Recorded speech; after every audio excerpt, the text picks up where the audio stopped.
know, one of the interesting things I've learned here is that the good folks at United States Marine are looking for workers, and there's a shortage of workers here in the Gulf Coast. And the reason I bring that up is that if people are looking for work, they should come. Now, obviously, part of the bottleneck is getting housing, and that's why we're working with Governor Barber to make sure that that housing money starts moving. But people are going to have to, if they're coming down to work, they have to have a place to live. What's fascinating about this part of the world is that in 1 year's time, it's gone from despair to hope. And that if you're somebody who wants to find a job, you can find work in Mississippi. Good paying jobs. That's what the man just told me who runs the company. So there is hope down here, and there's still a lot of work to be done. My message to the people down here is that we understand there's more work to be done. And just because as the years pass, the federal government will remember the people. This is an anniversary, but it doesn't mean it's an end. Frankly, it's just the beginning of what is going to be a long recovery. But I'm amazed by the opportunity, and I'm amazed by the hope that I feel down here. Anyway, thought you'd be interested. President, your remarks a few minutes ago, you talked about the role of faith-based organizations. Yeah. Has the experience down here given you a new opinion about what the role of government can or should be in a situation like this? The role of government here is, first and foremost, is to provide enough money to say that the rebuilding effort will be robust. I felt it was very important for us to be generous, and that the people of America responded.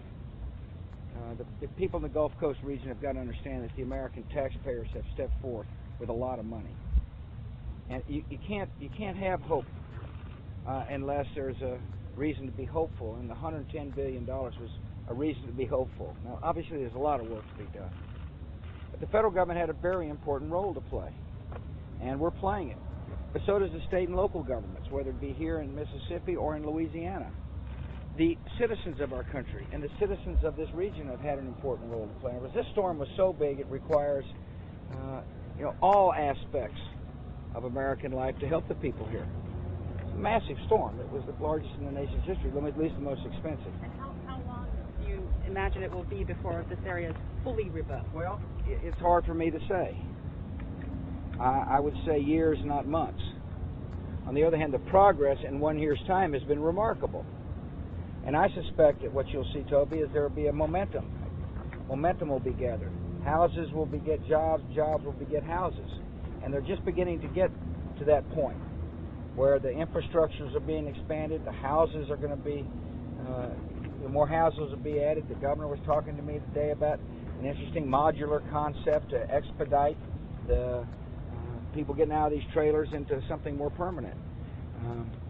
But the storm was massive in its scope. You came down with me and saw it. Most Americans didn't get to see what it was like down here. It's hard to describe the devastation done. It was massive in its destruction. I mean, and it spared nobody. United States Senator Trent Lott had a fantastic home overlooking the bay. I know because I sat in it with he and his wife, and now it's completely obliterated. There's nothing. And I remember coming down here, these giant piles of debris were here. People said, how can we rebuild with debris? Now it's gone. And now there's more work. So to answer your question, I can't predict. But I do know how massive the effort is going to be. And I know how massive it's been. There's just more work to be done. The people out here need to know that the federal government is helping, and we understand that there are still issues. And there are people still hurting, and people want to get into their homes. Yeah, final question before we all get. Sir, is $110 billion the end of it? And which promises in Jackson Square are you finding it hardest to make a reality? Well, $110 billion. Hopefully that'll work. Hopefully that's enough. It's certainly enough to get us through the next period of time. And the hardest part has been to get the state reconstruction efforts up and running. Mississippi's is up and running. Or as I said early on, that the states and local governments have got to devise a plan to rebuild. And the reason I said that is because The people of Mississippi know best how to rebuild Mississippi. And the governor stepped up and he put this fantastic commission together and they developed a plan. And now that plan has been funded and the money is beginning to go out the door so people can rebuild their lives. In Louisiana, it's been a little slower. And I look forward to talking to the folks there tomorrow and this evening about what we can do to work together to expedite these plans being implemented. Because we funded the housing. And I think when people begin to see the checks that say, okay, here's some money to help you rebuild, they'll have a lot better spirit. They'll feel a lot better about their future. Anyway, thank you all.